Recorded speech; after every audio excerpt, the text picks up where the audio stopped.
एक working mother की dual identity होती है और दोनों में ही टाइम कंज्यूमिंग होता है, एनर्जी कंज्यूमिंग रहती है कि मैं प्रूव करूं मैं एक माँ ही नहीं हूँ, एक कॉम्पिटेंट प्रोफेशनल भी हूँ। एक गिल्ट फील होता है कि ऑफिस के ज्यादा काम में मैं बच्चे को टाइम देना भूल गई।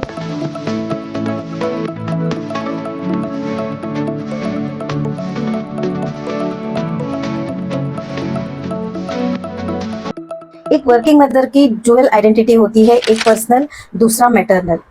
दोनों ही फुल टाइम जॉब है और दोनों में ही टाइम कंज्यूमिंग होता है, एनर्जी कंज्यूमिंग होता है और इमोशनल इन्वेस्टमेंट भी लगता है। एक तरफ वो अपनी करियर में आगे बढ़ना चाहती है, अपना गोल्स अचीव करना, ऑफिस में रिकग्नाइजेशन पाना, फाइनेंशियल इंडिपेंडेंस बनाना, अपनी इंडिविजुअलिटी एस्टैब्लिश करना। उसके दिमाग इन्हीं plans, deadlines, presentation, office meetings में ही लगा होता है। हर दिन वो ये कोशिश में रहती है कि मैं प्रूव करूं मैं एक माँ ही नहीं हूँ, एक कॉम्पिटेंट प्रोफेशनल भी हूँ। दूसरी तरफ उसका पूरा मन उसके बच्चों के साथ रहता है, उसके इमोशनल नीड्स को समझना, फिजिकल केयर करना, उसके वो school projects, bed time stories, उसके छोटे बड़े चीजों के हिस्सा बनना। वो सिर्फ और सिर्फ ये सोचती रहती है कि वो ये ना सोचे कि मेरी माँ हमेशा बिजी रहती है या मेरे लिए हमेशा एब्सेंट ही रहती है। ये दोनों आइडेंटिटीज मिलकर एक रेजिलिएंट माइंडसेट तो क्रिएट करते हैं, लेकिन एक गिल्ट फील होता है कि ऑफिस के ज्यादा काम में मैं बच्चे को टाइम देना भूल गई, या बच्चे के साथ टाइम बिताते बिताते मैं ऑफिस के काम में फोकस करना भूल गई या फोकस कम हो गया। हर वक्त एक टेंशन रहता है कि मैं ये दोनों में किधर अधूरी तो नहीं रह गई। अगर आप भी एक वर्किंग मदर है, ये सब आप भी फील कर रहे हैं ना, तो इस वीडियो में मैं बहुत सारे ऐसे सॉल्यूशंस लेके आई हूँ, वो फॉलो करके इससे आप कोप अप कर सकते हैं। वीडियो एंड तक देखिए। नंबर 1 है सेल्फ अवेयरनेस। आप अपने इमोशंस को समझिए। जब भी आप कोई भी इमोशंस आते, गिल्ट फील होती है या स्ट्रेस फील कर रहे हैं, तो आपको डेली एक चीज करनी है, आपको बैठना है, आज ऐसा कौन सा सिचुएशन था मैं इमोशनली ट्रिगर हुई और क्यों हुई और उसका क्या रिएक्शन था, ये आप लिखिए। अवेयरनेस से भी चीजें सुधर जाती है। अदरवाइज आपको पता भी नहीं रहता है कि इमोशंस आपके किधर जा रहे हैं। वो एक लेवल के बाद आप कंट्रोल भी नहीं कर सकते हैं। इमोशंस तो आते हैं लेकिन आपको रिएक्ट नहीं करना है। फॉर एग्जाम्पल, अगर आप ऑफिस का काम लेके बैठे हैं, आपका बच्चा रो रहा है, तो उस टाइम पे आपको रिएक्ट नहीं करना है। टेक 10 सेकेंड्स, थोड़ा सा शांत हो जाइए, देन आप उसके बाद ब्रीथ डीपली एंड रेस्पॉन्ड कामली। और अपने पार्टनर का, बच्चे का, अपने बॉस का इमोशंस समझने की कोशिश कीजिए। जहां पे आपके एम्पैथी एक्टिव होती है, कॉन्फ्लिक्ट्स कम होने लगते हैं। टाइम ब्लॉकिंग, आप टाइम को ब्लॉक करके रखिए। जैसे आप ऑफिस के लिए एक ब्लॉक रखा है, उसमें आपको फैमिली को बिल्कुल टाइम नहीं देना है, सिर्फ और सिर्फ आपका फोकस रहेगा वर्क पे। एग्जाम्पल, अगर आप बच्चे के साथ टाइम स्पेंड कर रहे हैं तो ऑफिस का कॉल्स नहीं लेना है, ऑफिस के काम पे फोकस नहीं करना है। वैसे ही पर्सनल आप टाइम ब्लॉकिंग किया है, उसमें आप सिर्फ और सिर्फ खुद पे ध्यान देंगे, खुद पे फोकस करेंगे।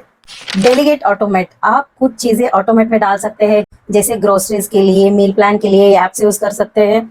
घर का काम आप आउटसोर्स कर सकते हैं, इसमें आपका बर्डन थोड़ा सा कम हो जाएगा।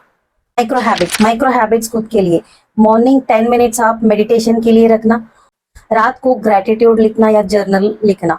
सेल्फ केयर भी उतना ही इम्पोर्टेंट है, क्योंकि अगर आप मेडिटेट करेंगे, आप काम रहेंगे, बाकी सब चीजें बैलेंस आप कर सकते हैं। जब भी नेगेटिव थॉट्स आती है, नेगेटिव थॉट्स आ जाते हैं, हम लोग कंज्यूम करते हैं, बाहर से कोई बात कर रहा है और कोई किसी ने कुछ बोल दिया या वीडियोस देखा, उसमें से हम बिन बुलाए मेहमान जैसे वो नेगेटिव थॉट्स आ जाती है। वही नेगेटिव हमको लगता है कि वीडियो में देखा, सिर्फ सुना, बट वही पैटर्न लेके हम खुद को उसमें डाल के सोचने लगते हैं, तो नेगेटिव थॉट्स आते हैं। जब भी नेगेटिव थॉट्स आता है, just snap your finger and say loudly, I am giving my best. Negative thoughts को आप एंकरिंग से भी रिप्लेस कर सकते हैं। Replace with positive anchor.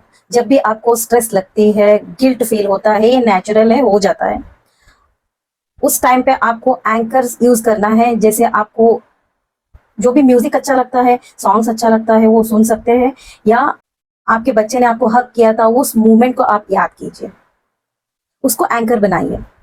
And last one, repetition plus emotion आपके माइंड के कंडीशनिंग हो जाती है।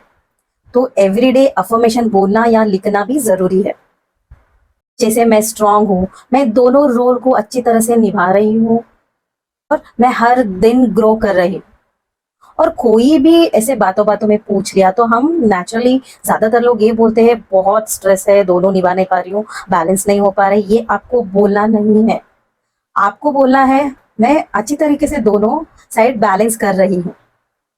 ये भी आपका माइंड, आपका ब्रेन कंडीशनिंग करता है। Working mother naturally super woman नहीं होती है, बट पॉसिबिलिटीज है सुपर वुमन होने की। इमोशनल इंटेलिजेंट यूज करके, माइंडसेट वायरिंग के थ्रू वो डुअल आइडेंटिटी को अच्छी तरीके से बैलेंस कर सकती है। गिल्ट से ग्रेस, स्ट्रेस से स्ट्रैटेजी, प्रेशर से प्रेजेंस ले जा सकती है। ये वीडियो सिर्फ एंटरटेनमेंट के लिए नहीं था। यहाँ तक आए हैं, यहाँ तक देखा है आपने, अप्लाई भी कीजिए और कमेंट में आके लिखिए क्या आपने अप्लाई किया और क्या शिफ्ट देखा। अगर आप सेल्फ ग्रोथ चाहते हैं और डीपली समझना चाहते हैं कि विमेन एम्पावरमेंट के बारे में, खुद के हेल्थ के बारे में, विमेन स्पिरिचुअलिटी के बारे में, रिलेशनशिप्स के बारे में, तो ये है मेरी book she thrives, specially for women. आप डिटेल में उसमें सब कुछ जान सकते हैं, पढ़ सकते हैं। लिंक आपको डिस्क्रिप्शन बॉक्स में मिल जाएगा। अगर आप फ्री ई बुक चाहते हैं तो लाइक और सब्सक्राइब कर लीजिए, इंस्टाग्राम में जाके डीएम कर दीजिए शी थ्राइव्स, तो आपको लिंक मिल जाएगी। वीडियो अच्छी लगी तो लाइक कीजिए, subscribe for more mindset hacks.